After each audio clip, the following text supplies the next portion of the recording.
सुबह तीनों बहुएं रसोई में लगी होती हैं। किरण, मैंने चूल्हा लीप दिया है, जल्दी से दाल चावल धो के दे दो ताकि चूल्हे पर चढ़ा दूं। टाइम से खाना पीना बनाकर आज हमको खेत पर सब्जी तोड़ने भी चलना है। जेठानी जी, जितने आप आज जोड़ लीजिए, मैं चावल दाल निकालती हूँ। किरण जैसे ही राशन के डब्बों में देखती है तो मात्र मुट्ठी भर दाल चावल लगा था। जेठानी जी, राशन तो खत्म हो गया है, ये जरा से मुट्ठी भर दाल चावल में क्या ही गुजारा होगा, इतने में तो बच्चों का पेट भी नहीं भर पाएगा। किरण, राशन तो खत्म होना ही था, 1 किलो दाल और 5 किलो चावल में कितना ही चल जाता। पता नहीं ये तीनों भाई शहर में कौन सी कमाई कर रहे हैं जो किसी महीने टाइम से पैसे नहीं भेजते। वही तो, भले हम गांव में रह रहे हैं लेकिन खेती बाड़ी तो नहीं है, हर चीज खरीद कर खाना है।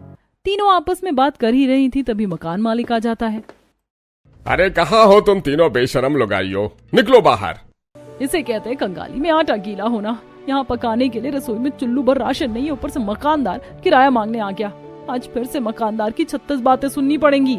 मकानदार का गुस्सा करना भी जायज है, 2 महीने से ज्यादा का किराया हो गया है। चलो चलकर थोड़ा टाइम मांग लेंगे।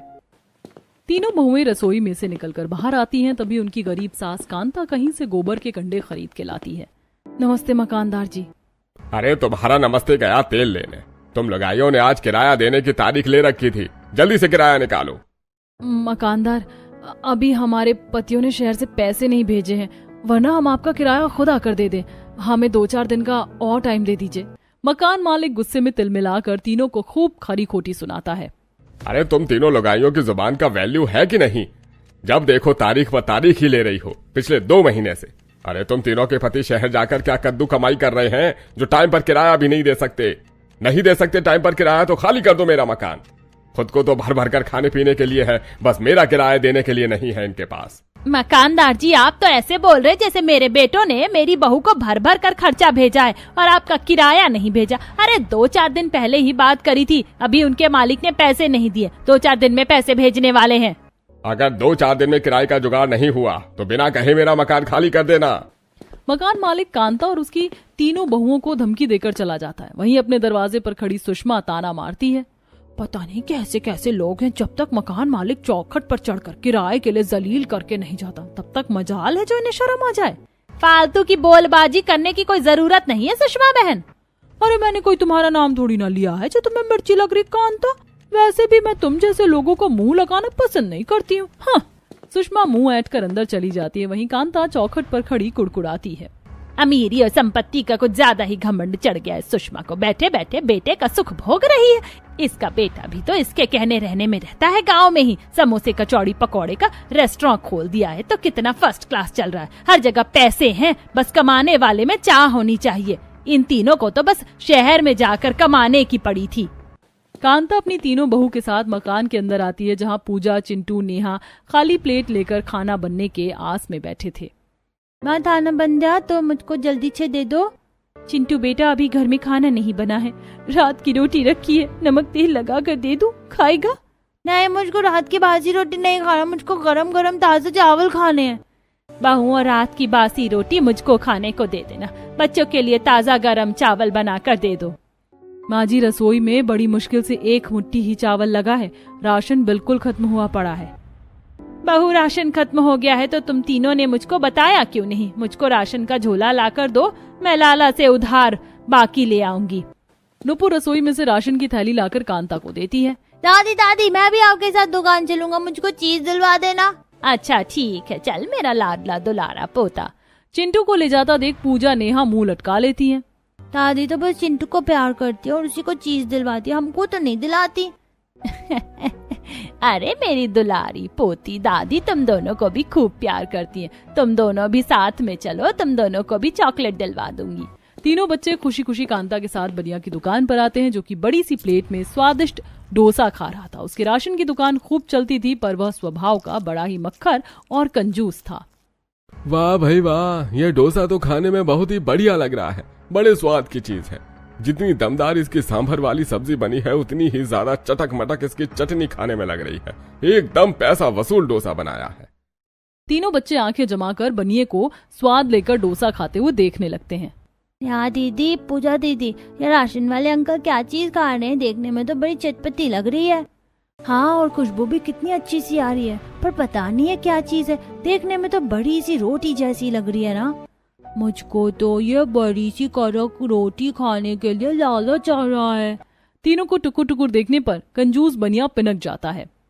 अरे देखो देखो, तीनों के तीनों कैसे खाने के लिए जीभ लपलपा रहे हैं। अरे घर में खाने को तो कुछ अच्छा मिलता ही नहीं, इसलिए मेरे डोसे पर नजर मार रहे हैं। बनिया को अपने तीनों पोता पोती को जरा सा एक डोसा के लिए झड़पते देखकर कांता को दुख सा लगता है। मांगे राम जी, बच्चे तो होते ही हैं मुंह के चटोरे, लेकिन आप इस तरह से मेरे पोते पोतियों को दुत्कारो मत। इतना ही दुख लग रहा है तो खरीद कर खिला दिया करो इनको डोसा। अरे राशन तो मेरे यहाँ से उधार का खा जाती हो, तब तुम्हारे घर में 2 टाइम का खाना पकता है, समझ गई? तुम सास बहू के उधार के सामान से मेरा वही खाता भर रखा है। मांगे राम जी, आप तो ऐसे कह रहे हैं जैसे कि मैं और मेरी बहू आपके यहाँ से उधार सामान खाते हैं तो पैसे नहीं देते। फटाफट से बोलो क्या चाहिए, मेरा डोसा ठंडा हो रहा है। आधा किलो दाल, 2 किलो चावल तौल दीजिए। चारों की चारों सास बहू ने उधार राशन खाने का धंधा पानी बना रखा है, कभी नकद राशन खरीद कर खाने का मन नहीं करता इनका। बनिया कुड़कुड़ाते हुए राशन जोख कर दे देता है। ये लो, तोल दिया तुम्हारा राशन, अब चलो फूटो यहाँ से। अंकल अंकल, तीनों को चॉकलेट भी दे दो। बड़े आए चॉकलेट मिठाई खाने वाले, चुपचाप से निकलो यहाँ से। दुकान पर खड़े खड़े तीनों बच्चों की आंखों में आंसू आ जाते हैं। दादी दादी, अंकल तो चॉकलेट नहीं दे रहे। चिंटू, पापा पैसे भेजेंगे ना तो फिर मैं ढेर सारी चॉकलेट मिठाई खरीद दूंगी, अभी घर चलो। किसी तरह तीनों पोते पोती को पुल्हा कर कांता राशन लाकर घर आती है। अनीता बहू, फिलहाल ये थोड़ा बहुत खर्ची का राशन ले आई हूँ, हिसाब किताब से बनाना ताकि 3-4 टाइम तो चल जाए। जी माँ जी। घनघोर गरीबी भरे हालात के चलते अनीता एक मुट्ठी दाल और थोड़े ही चावल पकाती है। जेठानी जी, एक मुट्ठी दाल में इतना सारा पानी, दाल एकदम पानी जैसी उतरेगी, देखना। और कोई चारा भी तो नहीं है ये पानी वाला दाल चावल खाने के अलावा। मेरा तो मन पक गया है। मेरा तो बहुत दिनों से पकौड़े और आलू चाप खाने का मन हो रहा है। रोज रोज फीका उबला खाना खाकर गुजारा करना पड़ता है। किसी तरह तीनों थोड़े में ही थोड़ा खाना सभी को परोस कर खिलाती हैं। इसी तरह कुछ दिन गुजर जाते। तभी केशव सुबह सुबह घर आता है। प्रणाम कांता चाची। खुश रह केशव बेटा, कब आया शहर से? बस कल ही आया हूँ चाची। ये आपके तीनों बेटों ने शहर से कुछ पैसे भेजे हैं, वही देने आया हूँ। चलो, कम से कम हमारे पतियों ने पैसे भिजवाए। अब सबसे पहले मकान मालिक के मुंह पर उसका किराया मार देंगे। एक भड़क उतरेगी, बाकी पैसे से राशन पानी साग सब्जी भर लेंगे। केशव बेटा, जरा अपना फोन मिलाकर मेरे तीनों बेटों से बात करवा दे, उनका हाल समाचार ले लेती हूँ। जी जी चाची, लीजिए बात कर लीजिए। केशव फोन लगाकर दे देता है। हेलो, प्रणाम, कैसी हो माँ? हेलो, कौन? भूषण बेटा? हाँ माँ, पैसे मिल गए। केशव के हाथ भिजवा दिए थे 9,000 रुपए। बेटा 9,000 में किसको किसको देंगे? राशन वाले का उधार हो रखा है, मकानदार को 2 महीने का किराया देना और घर में भी राशन पानी डलवाना है, सब चीज कैसे होगी? माँ, हम भी क्या करें? सेठ हमें खिला पिला कर महीने का तीनों भाइयों का 15,000 ही देता है। उसमें रहने के लिए अलग से कमरा ले रखा है, तो कमरे का किराया 4,500 रुपए लग जाता है। और बीच में तबीयत खराब हो गई थी तो छुट्टी के पैसे कट गए थे, इसलिए थोड़ी देरी हो गई। देखता हूँ कि बीच में सेठ से पैसे थोड़े लेकर भेज दूंगा। भूषण डोसा बनाते बनाते फोन पर बात कर रहा होता है। तभी दुर्गा सेठ आकर चिल्लाता है। अरे तभी कहूँ डोसा बनने में इतनी देर क्यों लग रही है? फोन पर गप्पे जो लग रही हैं, बाहर बाहर सारे कस्टमर की टेबल खाली पड़ी है, फटाफट से डोसा बना। और तुम दोनों अभी तक सब्जी ही काट रहे हो, सांभर कब बनाओगे? भूषण के साथ साथ सेठ राकेश और पंकज पर भी राशन पानी लेकर चढ़ जाता है। सेठ, एक हांडा सांभर बनाकर पहले ही रख दिया है, जितने में ये खत्म होगा तब तक ये दूसरा सांभर भी तैयार कर लेंगे। अरे जल्दी जल्दी हाथ चलाओ, और तू फोन काट कर, काम के वक्त फोन पर बात करने की जरूरत नहीं है। चल फोन काट, काम के न काज के, दुश्मन अनाज के। अच्छा माँ, मैं फोन रखता हूँ, बाद में करता हूँ, अभी रेस्टोरेंट में भी भीड़ हो रखी है। ठीक है बेटा। पता नहीं है दुर्गा सेठ खुद को समझता क्या है, जब देखो आकर सुना देता है। जबकि हम तीनों के दम से ही इसके दुर्गा डोसा का रेस्टोरेंट भी चल रहा है। हम तीनों भाइयों से 10 नौकर बराबर काम लेता है और तनख्वाह मुट्ठी भर देता है। क्या सोचकर शहर में आए थे कि हम भाई की यहाँ पर थोड़ा अच्छे से कमाकर कुछ पैसे जोड़कर अपने गांव जाएंगे और वहीं पर कुछ अपना खाने पीने का खोलेंगे। पर जो भी जितना भी कमा रहे हैं वो तो खर्चे में ही खत्म हो जाता है, एक अठन्नी भी हमारे पास नहीं बच रही। दुर्गा सेठ का स्वभाव बड़ा ही खड़ूस और लालची था। उसका दुर्गा डोसा रेस्टोरेंट सुबह के 10 बजे से लेकर रात के 10 बजे तक चलता था, जो कि खूब अच्छा चलता है। डोसा बेचकर उसका रोजाना का गल्ला 10,000 से ऊपर का था। इसके बाद भी वह तीनों भाइयों को 15,000 से एक पाई ज्यादा नहीं देता था। ऐसे ही थोड़े दिन गुजर जाते थे। सब्जी ले लो, सब्जी ताजा ताजा सब्जी, बढ़िया फूल गोभी, पत्ता गोभी, मटर, हरी हरी सब्जी 20 रुपए का पाव। सब्जियों का इतना महंगा रेट सुनकर किरण नुपुर चौंक गई। सब्जियों की रेट तो जैसे आग लगी पड़ी है, सोने के भाव बिक रही है सब्जी। सचमुच में इस बार तो सब्जियों का रेट घटने का नाम नहीं ले रहा। गरीब आदमी क्या सब्जी खरीदेगा और खाएगा। अब तो लगता है बस केवल थोड़े आलू ही सस्ते हैं, वही ले लेते हैं। तीनों बहू आलू खरीदने लगती हैं। वहीं बच्चों की नजर खाने पीने की रेडी पर लगी हुई थी। तभी डोसे वाला जोर से तवा बजाता है। डोसा गरम चटपटा डोसा खाओ, खा लो जी तीखे तीखे सांभर के साथ चटपटा गरम डोसा खाओ। तभी बाजार में डोसे की नई नई रेडी देखकर तीनों बच्चे खाने की जिद करते हैं। चाची चाची, मैं तो चटपटा डोसा खाऊंगी, मुझको वही खरीद देना। मुझको भी डोसा खाना है। अगर तुम दोनों डोसा खाओगे तो मैं भी डोसा खाऊंगी। तीनों बच्चों को डोसा खाने के लिए जिद करते देखकर नुपुर किरण संकोच में आ जाती हैं। एक तो पहले ही हमारे पास इतने कम पैसे बचे हैं, पता नहीं इतने में डोसा आएगा कि नहीं। दोनों बहुएं बच्चों को डोसा खिलाने के लिए लेकर जाती हैं। भैया, एक डोसा कितने का है? बहन जी, ये वाला प्लेन डोसा 50 रुपए का पड़ेगा और ये पनीर वाला 100 रुपए का पड़ेगा। कौन सा खाना है? हमारे पास केवल 50 रुपए भैया। ये प्लेन डोसा एक पैक कर दीजिए। नहीं मम्मी, मुझको अलग से डोसा दिलाओ, मैं इन दोनों के साथ नहीं खाऊंगा। मेरे पास ज्यादा पैसे नहीं है, चुपचाप से तीनों चलकर एक डोसे में खा लेना, वरना ये भी नहीं खरीदूंगी। ठीक है, खरीदो, मैं खा लूंगा एक में। तीनों को डोसा दिलवाकर बहुएं घर आती हैं। तब पूजा प्लेट में डोसा निकालती है और 2 कटोरी में सांभर और चटनी डालती है और तीनों खाने लगते हैं। मजा आ गया मम्मी, डोसा खाने में तो बहुत बढ़िया लग रहा है और टेस्टी भी है।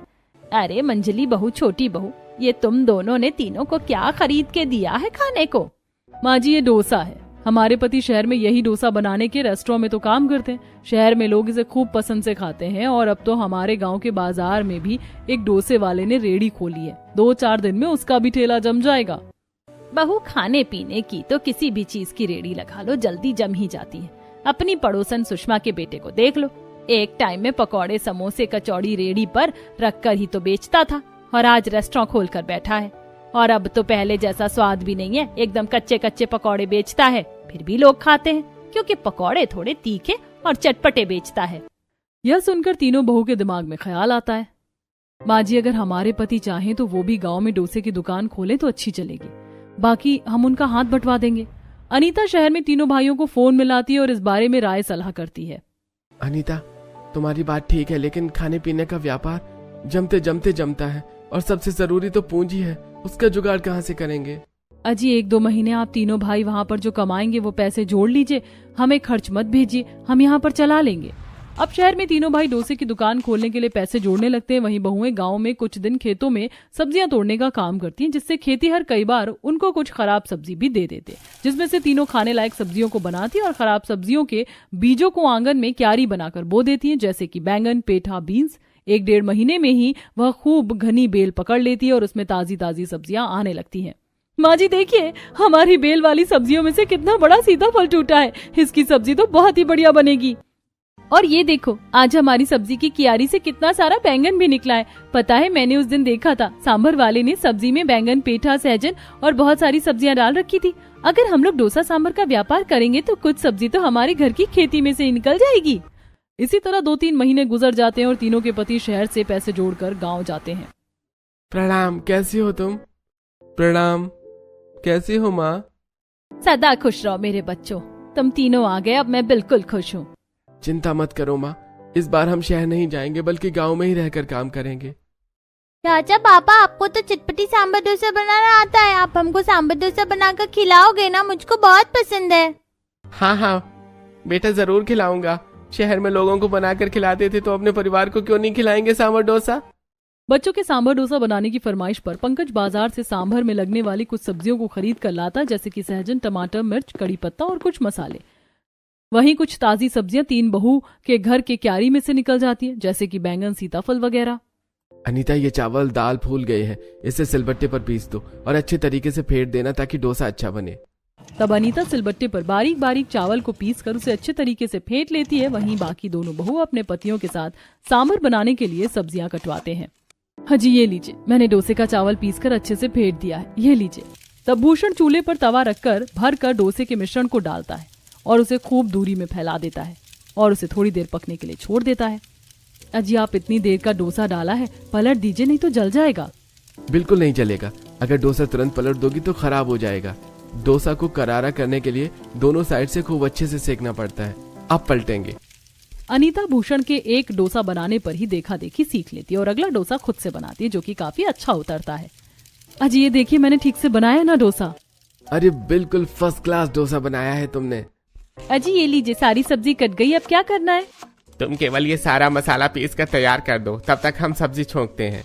तब राकेश पंकज सबसे बड़े पतीले का इस्तेमाल करके सांभर बनाते हैं और किरण मसाला पीस कर देती है, जिससे कुछ देर में चटपटा खट्टा सांभर बन जाता है। और अब सभी गर्मा गर्म सांभर डोसा खाते हैं। माँ जी, कैसा बना है डोसा सांभर? बहू, ये सांभर डोसा खाने में तो बहुत ही स्वादिष्ट लग रहा है, खाते ही स्वाद मुंह में घुल गया। 1-2 दिन में सांभर डोसा बनाने का सारा सामान जोड़कर अब तीनों बहू अपने पतियों के साथ रेडी पर बेचना चालू करते हैं। उनकी रेडी सुषमा के बेटे प्रीतम के ठीक रेस्टोरेंट के आगे लगा था। गरम डोसा खा लो जी, खट्टे तीखे चटपटे सांभर के साथ गरम डोसा खाइए, बस 50 रुपए में। तभी प्रीतम के रेस्टोरेंट में बैठे कस्टमर पकौड़े चटनी खाना छोड़कर उनकी रेडी पर देखने लगे। अरे डोसा, लगता है ये लोग कोई बढ़िया शहरी खाना बेच रहे हैं।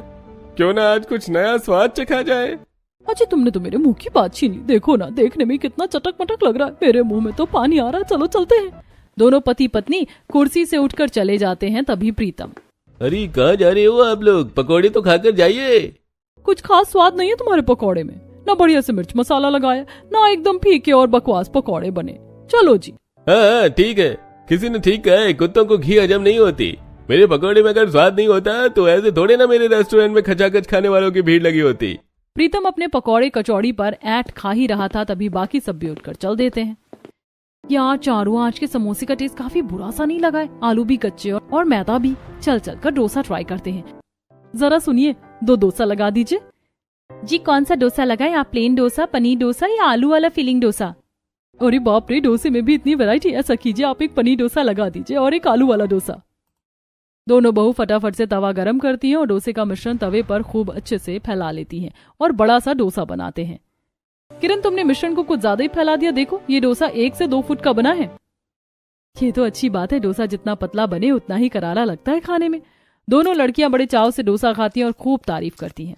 ये डोसा तो खाने में काफी ज्यादा डिलीशियस लग रहा है। इसकी तुलना में तो प्रीतम के रेस्टोरेंट के पकौड़े का टेस्ट 0 है। बिल्कुल, तुमने बिल्कुल सही कहा शालू। और ये प्रीतम पकौड़े भी कितने महंगे बेचता है और फिर भी 1 नंबर का खराब स्वाद होता है इनका। दोनों लड़कियों को अपने पकौड़े में कमी निकालते देख प्रीतम किलस जाता है। अरे सच में किसी ने सही कहा है, नए के आने से पुराने की जगह घर की मुर्गी दाल बराबर जैसी हो जाती है। इन तीनों डोसा बेचने वाली लुगाइयों के चलते मेरे सारे ग्राहक खड़क गए। अपने रेस्टोरेंट में पकौड़े खाने वाले ग्राहकों को 3 बहू के डोसे की रेडी पर खाते देखकर प्रीतम उनके पास आकर धौंस दिखाता है। अरे ओ भूषण, राकेश, पंकज, तुमने किसी से पूछ कर ये 2-2 डोसे की रेडी मेरे रेस्टोरेंट के आगे लगाई है? चलो हटाओ इसको। अरे ज्यादा तेवर दिखाने की जरूरत नहीं है प्रीतम, हमने तुम्हारे रेस्टोरेंट से अपना ठेला एकदम दूर लगाया है। अरे मेरे जो सारे ग्राहक हटका दिए उसका क्या है? नए ग्राहक जोड़ने का दम नहीं है क्या? ऊपर से और नहीं तो अपनी लुगाइयों से भरे बाजार में डोसा बिचवा रहे हो। चुल्लू पर पानी में डूब मरो।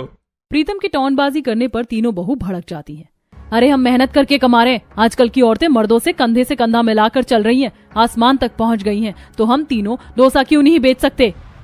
जेठानी जी, सच बात तो ये है कि प्रीतम को जलन मच रही है, क्योंकि हमारे डोसे की रेडी चल रही है और इसका पकौड़े का रेस्टोरेंट खाली पड़ा है। ग्राहक भी खाने के लिए वहीं लगते हैं जहां उन्हें स्वाद मिले। प्रीतम चुप लगाकर वहां से चला जाता है। ऐसे ही थोड़े दिन गुजर जाते हैं और तीनों बहू के पति सांभर बनाने के लिए सुबह सुबह सब्जी मंडी से ताजी सब्जी खरीद कर लाते हैं। इतनी देर में तीनों बहुएं चावल दाल पीस कर डोसा बनाने की तैयारी कर लेती हैं और लगभग सुबह 7-8 बजे ही वह बाजार में अपनी रेड़ी लगा लेती हैं, जबकि प्रीतम 10 बजे जाकर ही अपना रेस्टोरेंट खोलता है। अरे इन लुगाइयों ने तो नाक में दम करके रख दिया है। सुबह 7-8 बजे ही बाजार के रेडी जमा लेती हैं। अरे तो मेरे पकौड़े का खाक बिकेंगे, इनका जुगाड़ लगाना पड़ेगा कुछ तो।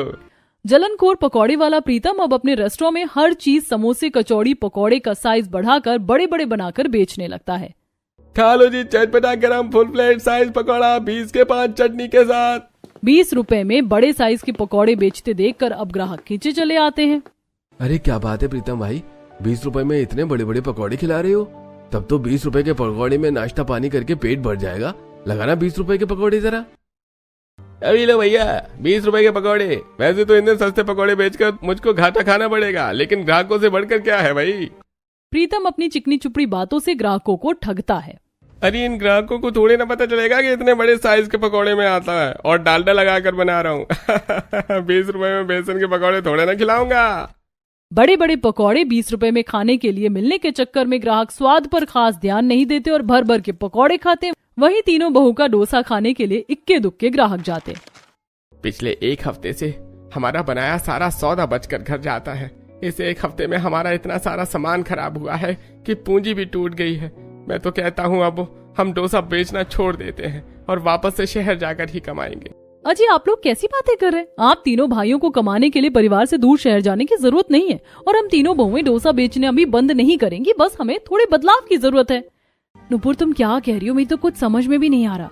जेठानी जी, जब सामने वाला अपनी आदत से बाज ना आए तो उसे जोड़ कर तोड़ देना पड़ता है। जैसे ये 20 रुपए में इतने बड़े साइज के 5 पकौड़े बेच रहा है, अब हम भी 2 से 3 फीट लंबा डोसा बनाकर बेचेंगे। मगर 2 से 3 फीट का डोसा बनाने के लिए इतना बड़ा तवा कहाँ से आएगा? यह सोचकर तीनों बहू उनके पति चिंता में आ जाते हैं। तभी नुपुर, एक तरकीब है, अगर हम 2 गैस स्टोव और 2 तवे जोड़कर बनाएं तो 3 फीट क्या 6 फीट लंबा डोसा भी आसानी से बन जा सकता है।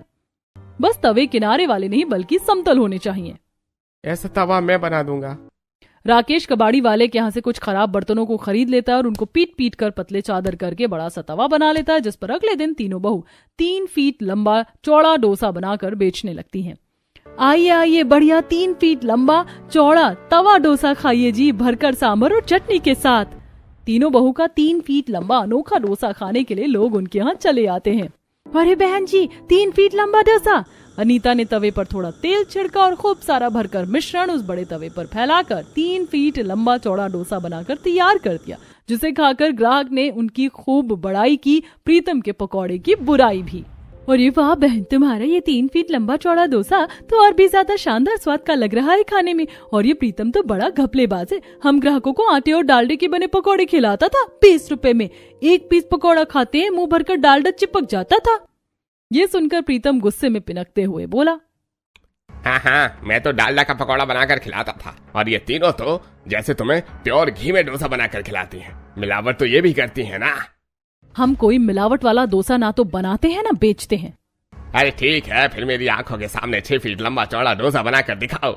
मैं भी उतना ही बड़ा पकौड़ा बनाऊंगा, जिसके में स्वाद होगा न वही इस बाजार में बेचेगा खाने को।